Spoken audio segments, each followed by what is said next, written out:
here is failure to communicate. Open the pod bay doors, Hal. I'm sorry, Dave. I'm afraid I can't do that.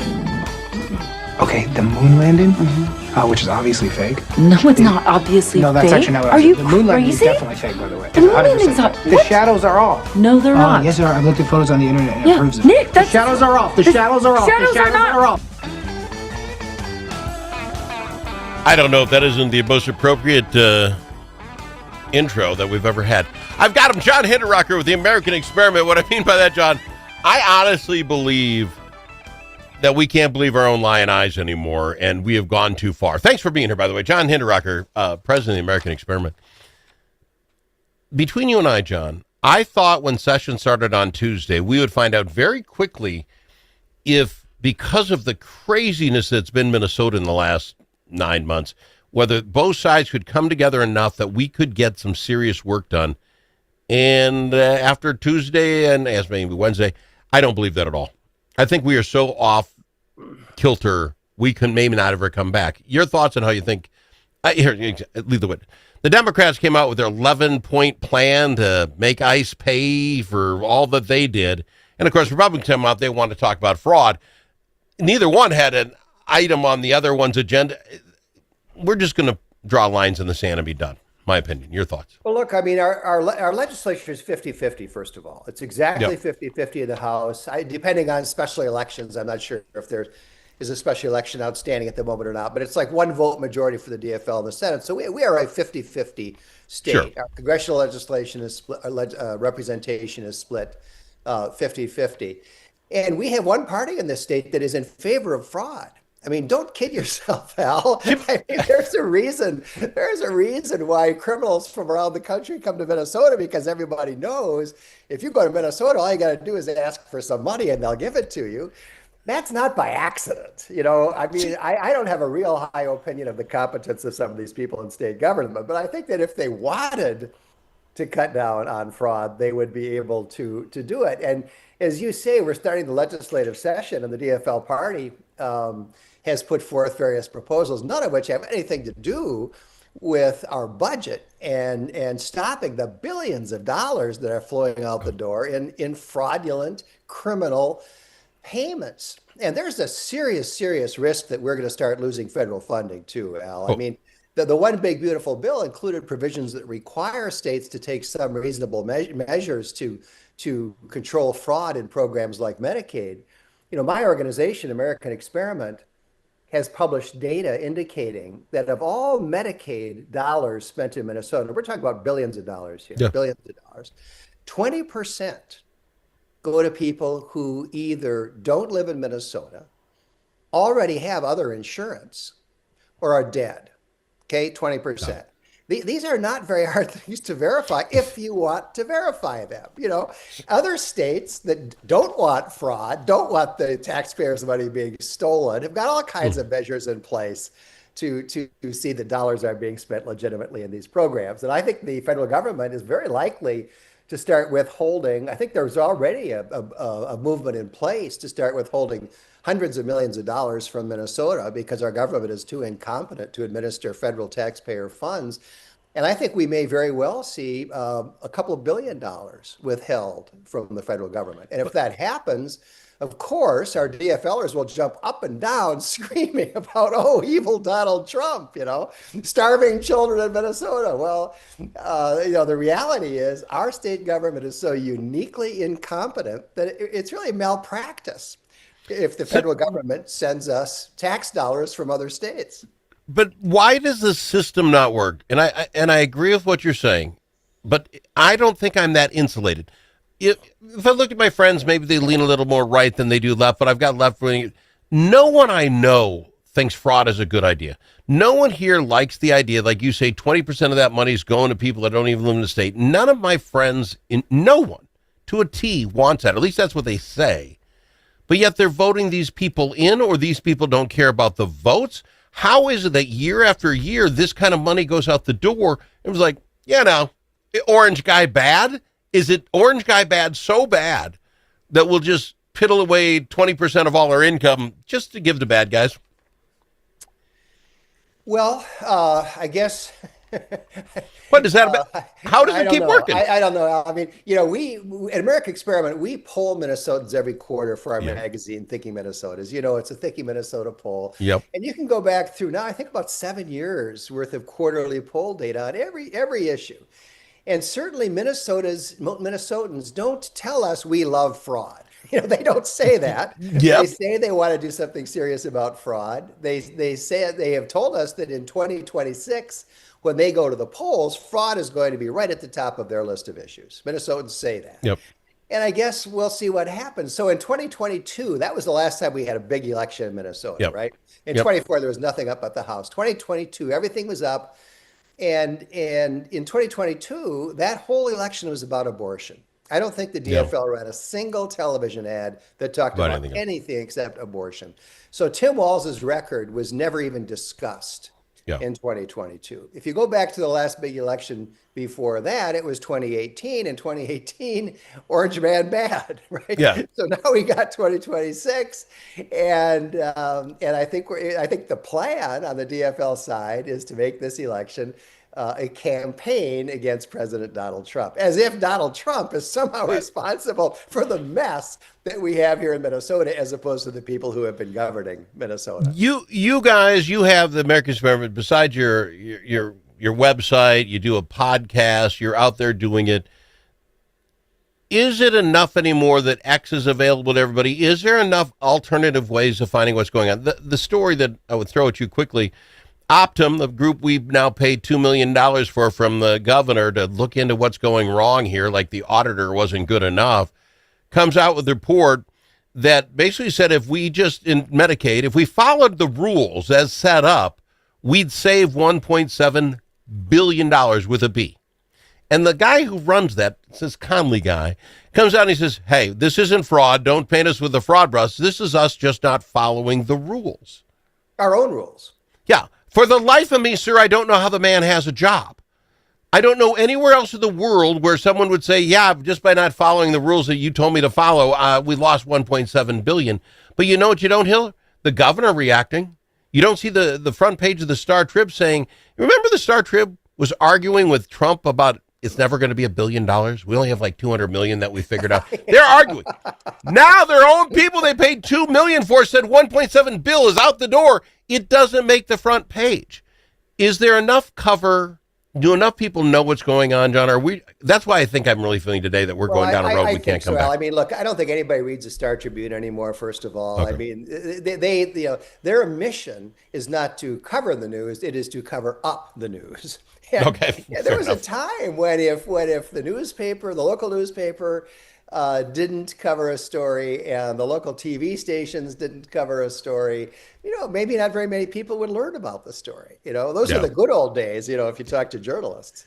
Yeah. That's not true anymore. I mean, my organization, American Experiment, we have a much broader reach than the Minnesota Star Tribune. We have way more Yeah. subscribers. We reach way more people through a variety of media. We reach people more times, and I think we reach people more effectively. And there are many other ways in which Minnesotans can find out what's actually going on. So I think the Star Tribune, it's kind of a sad situation there. They lose money. Yeah. There's always talk about them being sold. Are they going to just be shut down? I don't know what's going to happen, but I don't think it makes much difference. All right, fair enough. But I just need to know that enough Minnesotans are going to hear it that even though you lean left, and yep, you want to be a Democrat through and through, you cannot look at what's going on in the state of Minnesota that people can just say, yeah, we lost 1.7 bill, and no one loses their job. At some point, you've got to give the other team a shot, don't you? At some point, you say, let's just see if somebody can clean this up. I got to go to break. Rhetorical question. We'll be back after this with more. I've got him, John Hinderaker, on the Al Travis Show. Think about it. A famous politician once said, you're entitled to your opinion, but you are not entitled to your own facts. But in a world full of AI and fake news, where can Minnesotans find the facts? Center of the American Experiment is Minnesota's go-to source for fact-based analysis and common sense solutions for taxes, energy, public safety, and our kids' education. Visit AmericanExperiment.org for more information. Think About It is brought to you by Center of the American Experiment, Minnesota's think tank.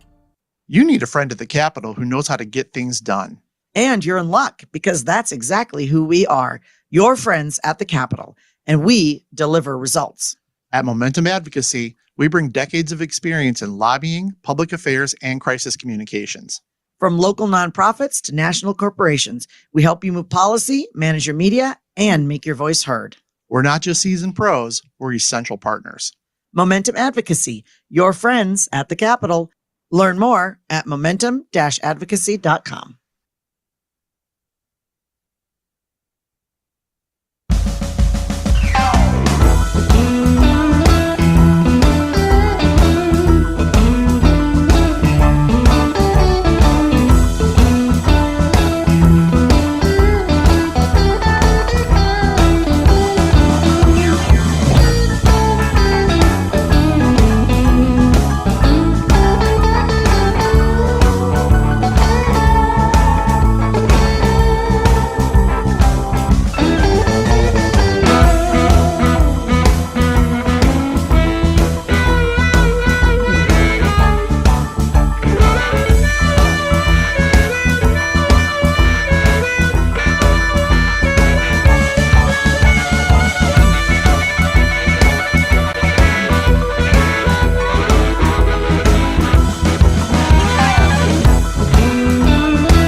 Don't need to ask him his opinion more than once. Al Travis on the Al Travis Show. And I've got him, John Hinderaker, president of the American Experiment. John, I'm a bad host, so I'd want to fix this.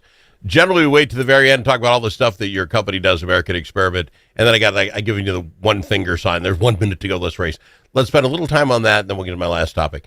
You have this connections and cocktails thing going on, and this is with what, your young leaders? That's today. Yeah, that's tonight. It is. If we have young people listening to this show who live within a reasonable distance of the Twin Cities, 5 o'clock at the Interlochen Country Club in Edina, Connections and Cocktails. This is for young people, and young means probably under 40, not that young. And it's an event with business leaders. It's co-sponsored by the Minnesota Private Business Council. And it's a great opportunity. There'll be a panel, there'll be a program, but it's a great opportunity for conservative young people to meet other conservative young people. There you go. And also to network with business leaders. It's a very popular program.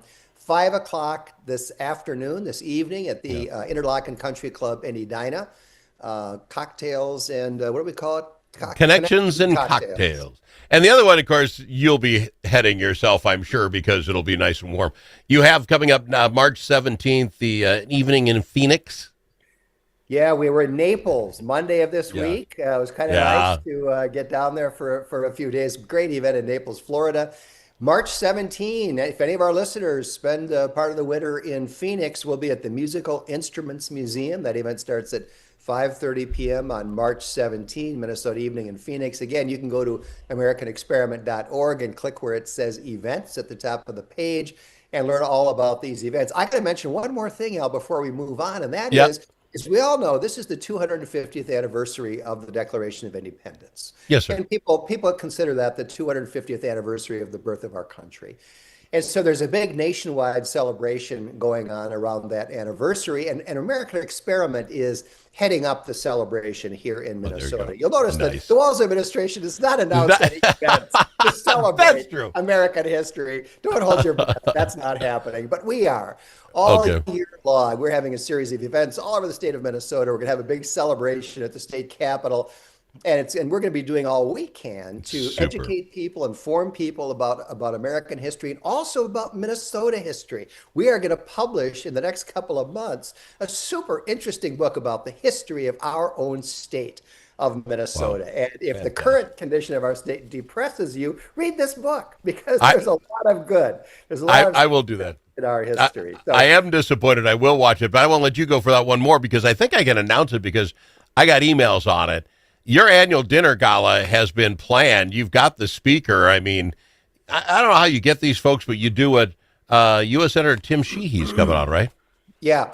Senator Tim Sheehy. It's going to be April 17, and so tickets are on sale. They went on sale a couple of days ago. How did we get Senator Tim Sheehy? You know how we got him as our annual dinner speaker? He called me on my cell phone. He reached out to a former U.S. Senator from Minnesota and said, "Do you have John Hinderaker's phone number?" And the senator said, "Well, I do. Here it is." I have a And Tim Sheehy, senator from Montana, former Navy SEAL, former entrepreneur, great guy, called me on the phone and said, "I would love to speak at your annual dinner." Tim Sheehy grew up in Minnesota, and he still has a lot of family here. A lot of Sheehys in Minnesota, as you may know. Well, I didn't know they were. Yeah. And when he was in high school, he used to come to American Experiment's annual dinners. And he remembers that as one of the influences that caused him to become a conservative.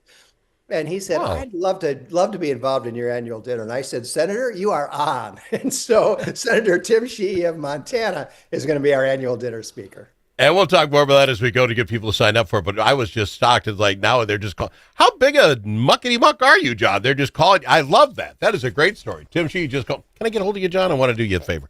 That's cool. Now my last story of the day.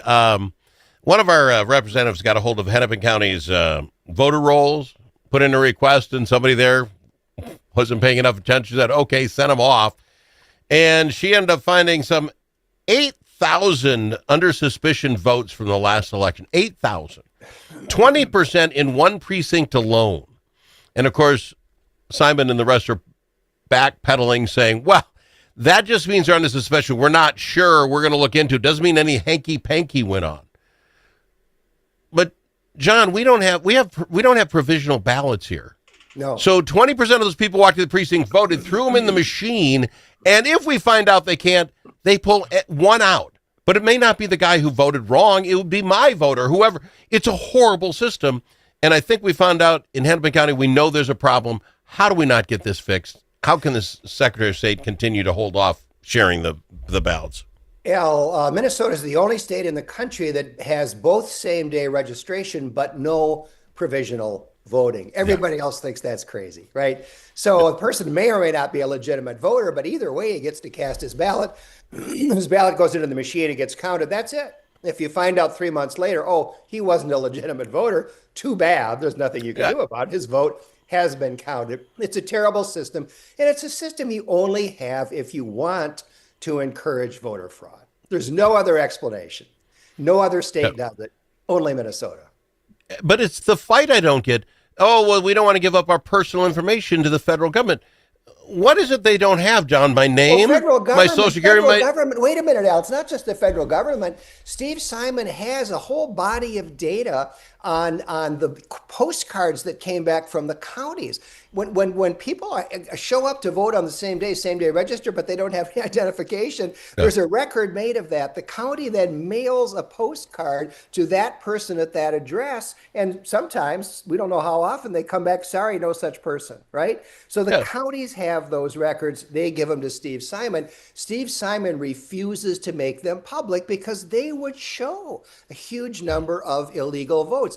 The Minnesota Voters Alliance sued to get those documents. Steve Simon refused to turn them over, and the Minnesota Supreme Court, all Democrats, Minnesota Supreme Court sided with Steve Simon, said no, he can keep that information secret. This is why we can't. This is why we can't have nice things. You set up a great government. You set up the way things are supposed to work. They get to a point to figure out how to cheat the system. This makes no sense to me. None whatsoever. She just found out 8,000 votes. If I'm not mistaken, Senator Al Franken won by 300 votes. 8,000 is a large number when you only need 300 that made that difference. I got to fly. I'm out of time. John, you know I love having you on the program. He's John Hinderaker, American Experiment. Go there, AmericanExperiment.org. Check it out loud. I appreciate you, John. Have a great day, Al. Think about it. Now that school's back in session, how are Minnesota students doing? Not very well. Minnesota ACT scores fell again last